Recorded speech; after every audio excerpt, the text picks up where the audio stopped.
అందరికీ శనార్థులు ఎట్లున్నారు? అందరూ మంచుకున్నారా? మీకోసానికని దమాగా దుమ్ము దులిపి ఆర్తలను నేను పట్టుకొచ్చిన చూద్దాం పాండ్రి. ఇక ఎన్నడూ రాని ఫోను ఒక తాను నుంచి వచ్చింది. ఆ ఫోను ఎవరికో చేయలేదు, ముఖ్యమంత్రి రేవంత్ రెడ్డి సార్కు, మాజీ ముఖ్యమంత్రి అయినటువంటి కేసీఆర్ సార్కు చేసిండు ఒక పెద్ద మనిషి. మరి ఎవరయ్యా అంత పెద్ద మనిషి? వీళ్ళిద్దరికి ఫోన్ చేసి మాట్లాడేంత ముచ్చట ఏమున్నది అని అంటే ఆయన ఎవరో కాదు, తమిళనాడు ముఖ్యమంత్రి స్టాలిన్ సారు. మరి వీళ్ళిద్దరితో ఆయనకేం పనబడ్డదో అరుచుకుందాం పాండ్రి.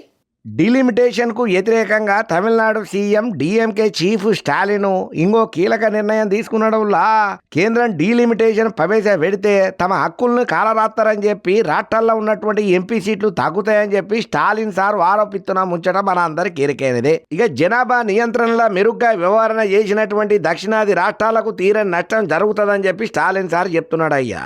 ఇంట్లో భాగంగా డీలిమిటేషన్ కి వ్యతిరేకంగా జాయింట్ యాక్షన్ కమిటీ జేఏసీ ఏర్పాటు చేయబోతున్నట్లుగా రీసెంట్ గా ఒక ప్రకటననైతే చేసిండయ్యా. ఇక ఈ ముచ్చట్లల్లా 7 రాష్ట్రాల సీఎంలు, పార్టీల అధినేతలకు సీఎం స్టాలిన్ సార్ ఉత్తరాలను అయితే గట్టిగానే రాసిండు. ఇక అందులో మన Telangana CM Revanth Reddy, Kerala CM Pinarayi Vijayan, AP CM Chandrababu sir, Odisha CM Mohan Charan Majhi, Bengal CM Mamata బెనర్జీలు, Karnataka CM Siddaramaiah, Puducherry CM N రంగస్వామిలకు ఆహ్వానం పలికిండయ్యా.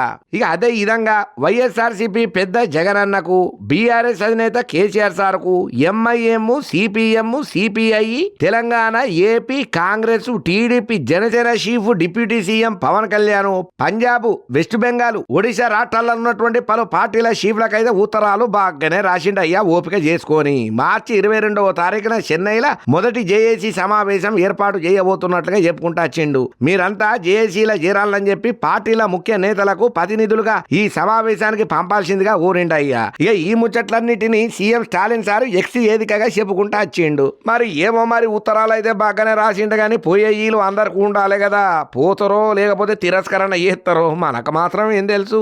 అయినా ఈ స్టాలిన్ సార్ పద్ధతి జరంతా అలాగుంటది, అందరినీ కలుపుకొని పోమంటే కెలుక్కొని పోతుంటాడు. మరి ఈయన రాసిన ఉత్తరాలకు గాను వాళ్ళు ఎట్లా రియాక్ట్ అవుతారో మనకు మాత్రం ఏం తెలుసు, చూద్దాం.